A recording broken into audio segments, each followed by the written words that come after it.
Tokyo Paralympic से भारत के लिए बहुत बुरी खबर आ रही है। भारत को जीता हुआ मेडल नहीं दिया जाएगा। यह भारत के लिए बहुत बड़ा झटका है। डिस्कस थ्रो में विनोद कुमार ने जो ब्रॉन्ज मेडल जीता था वह उन्हें नहीं मिलेगा। बता दें कि विरोध के बाद मेडल को होल्ड पर रखा गया था।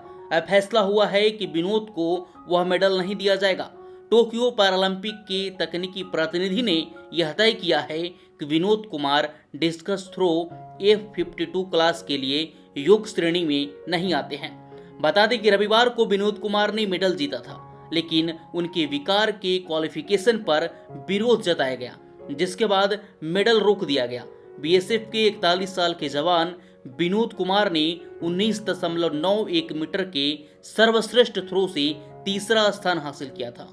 वह पोलैंड के पियोट्र और क्रोएशिया के बेलिमीर के पीछे रहे, जिन्होंने क्रमशः स्वर्ण और रजत पदक अपने नाम किए थे।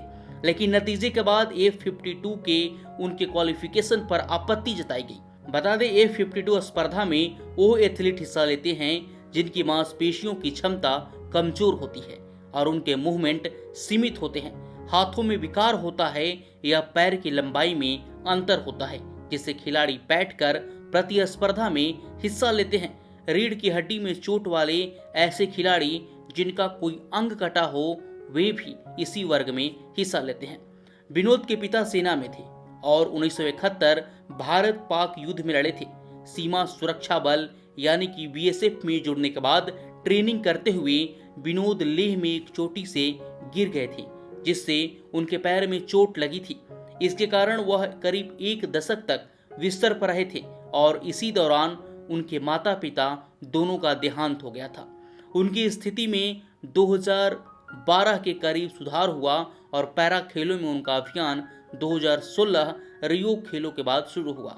उन्होंने रोहतक के भारतीय खेल प्राधिकरण केंद्र में अभ्यास शुरू किया और राष्ट्रीय प्रतियोगिता में 2 बार कांस्य पदक जीते।